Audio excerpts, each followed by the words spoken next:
जय हिंद दोस्तों। आज हम आप लोगों के लिए एक ऐसा ट्रिक लेकर के आए हैं जिसमें आप लोगों को सूत्र याद करने की ज़रूरत नहीं है। आप सोए भी रहेंगे तो रासायनिक सूत्र आसानी से बना पाएंगे और इसके माध्यम से आप हज़ारों सूत्र बना सकते हैं। एक ट्रिक के माध्यम से एक आसान सा ट्रिक है। कुछ करना नहीं है दोस्तों, बस आपको इसमें से कुछ ऐसे फंक्शन ग्रुप हैं जिसको आपको याद कर लेना है। दोस्तों 4-5 या 10 फंक्शन ग्रुप याद करके आप हज़ारों रासायनिक सूत्रों को बना सकते हैं। तो जहां आपको 1000 रासायनिक सूत्र याद करने हैं, आसानी से याद नहीं हो पाएगा, तो वहां आपको केवल अगर 5 या 10 कुछ समूह को याद करने से अगर आप 1000 सूत्रों का निर्माण कर देते हैं तो आपको फंक्शन ग्रुप याद करना ज़रूरी है। और उससे भी ज़रूरी यह है कि आप इस वीडियो को ध्यान से देखें और समझ में आता है तो लाइक, शेयर, सब्सक्राइब, कमेंट ज़रूर करें। दोस्तों हज़ारों सूत्र बनाने के लिए सबसे पहले आपको यहाँ पर 4 ग्रुप दिखाई दे रहे हैं, जिस 4 ग्रुप का नाम और पहचान आपको याद रखना है। जैसा कि जिसमें आप देख पा रहे हैं कि सबसे पहला ग्रुप है OH, इसको अल्कोहल समूह बोलते हैं। दूसरा समूह है CHO, इसको एल्डिहाइड समूह बोलते हैं दोस्तों। तीसरा SO4 सल्फेट है, इसको सल्फेट बोलते हैं। चौथा CO3, इसको कार्बोनेट बोलते हैं। इस तरह से आपको याद रखना है। अब इसमें से देखेंगे हम कैसे हज़ारों सूत्रों का निर्माण कर सकते हैं। इसके लिए दोस्तों आपको केवल तत्वों का नाम की जानकारी होना चाहिए। आप तत्वों का नाम याद रखिए और सूत्रों का निर्माण करिए। तो इसमें से सबसे पहला अल्कोहल समूह है। हम देखेंगे अल्कोहल समूह में हमने यहाँ क्या किया, केवल तत्व लिखा है और तत्वों में केवल OH जोड़ दिया है। तो आप किसी भी तत्व के साथ अल्कोहल समूह को जोड़ेंगे तो वो अल्कोहल समूह का तत्व बन जाएगा। और याद रखना है कि अल्कोहल समूह को जब भी हम किसी तत्व के साथ जोड़ते हैं तो उसका रासायनिक सूत्र लिखते समय इसको अल्कोहल ना लिख करके हाइड्रा ऑक्साइड लिखते हैं। हाइड्रा, हाइड्रोजन से हाइड्रा और O से ऑक्साइड, तो हाइड्रा ऑक्साइड लिखते हैं। जैसा कि आप यहाँ देख रहे हैं कि हम सोडियम के साथ OH जोड़ दिए हैं, तो इसका नाम हो गया Na से सोडियम और OH से हाइड्रा ऑक्साइड।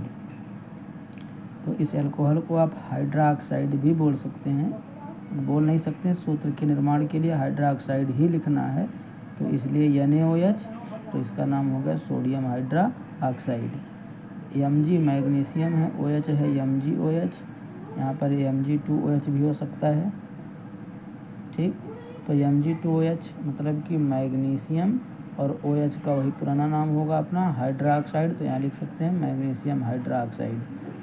ये CaOH का होल ट्वाइज है, तो कैल्शियम हाइड्रा ऑक्साइड भी कह सकते हैं या इसको बुझा चूना भी कहते हैं। ये बुझा चूना का सूत्र है। जिंक हाइड्रा ऑक्साइड, ये जिंक है, हाइड्रा ऑक्साइड नाम दे सकते हैं जिंक हाइड्रा ऑक्साइड। इस तरह से हमने 4 बनाया हाइड्रॉक्सिल समूह से, तत्वों का नाम जोड़ करके केवल हाइड्रा ऑक्साइड जोड़ना है। ऐसे बहुत सारे सूत्र इसके बन सकते हैं। दोस्तों बी वाला देखेंगे एल्डिहाइड है, तो HCHO एक कार्बन है, तो ये CHO एल्डिहाइड समूह है, तो L जोड़ते हैं लास्ट में L, ये एक कार्बन है, तो इसका नाम मेथेनल। CH3CHO एथेनल, CH3CH2CHO तो मेथ एथ प्रोपेनल। एक कार्बन को मेथ, 2 कार्बन को एथ, 3 कार्बन को प्रो। एक कार्बन यहाँ है तो मेथ, 1 2 2 कार्बन एथ, 3 कार्बन प्रो।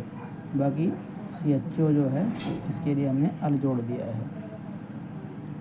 तीसरा आपको दिखाई देगा SO4, तो ये सल्फेट समूह है दोस्तों। SO4 से सल्फेट होता है, तो आप किसी भी तत्व को सल्फेट के साथ जोड़ेंगे तो तत्व सल्फेट बनाएगा।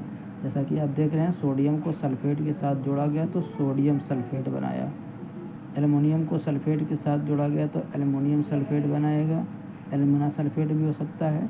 जिंक को सल्फेट के साथ जोड़ा जाएगा तो जिंक सल्फेट बनाएगा। पोटेशियम को सल्फेट के साथ जोड़ा गया तो पोटेशियम सल्फेट। बस क्या याद रखना है आपको, ये समूह याद रख लिया हमने SO4 सल्फेट का केवल नाम याद रखने से, बाकी तत्वों को जोड़ते चले जाएंगे तो तत्व सल्फेट बनता चला जाएगा। चौथा देखेंगे दोस्तों कार्बोनेट है, समूह CO3 सूत्र कार्बोनेट बोलते हैं इसको। तो यहाँ पर तत्व जोड़ना है, बाकी कार्बोनेट तत्व कार्बोनेट बनाएगा। जैसे कि Ca के साथ कैल्शियम के साथ कार्बोनेट जोड़ा, कैल्शियम कार्बोनेट। सोडियम के साथ कार्बोनेट जोड़ेंगे, सोडियम कार्बोनेट। एल्युमिनियम के साथ कार्बोनेट, एल्युमिनियम कार्बोनेट, जिंक के साथ कार्बोनेट, जिंक कार्बोनेट। तो इसी तरह से दोस्तों आपको तत्व के नाम के सामने ये तत्व जोड़ देने हैं। हाइड्रॉक्सिल जैसे हो गया, सल्फेट हो गया, कार्बोनेट हो गया। तो इस तरह से रासायनिक सूत्र बनाना काफ़ी बेहद आसान है दोस्तों। समझ में आया है तो लाइक, सब्सक्राइब, कमेंट, शेयर ज़रूर करें। तब तक के लिए नमस्कार दोस्तों, अगले वीडियो में फिर मिलते हैं।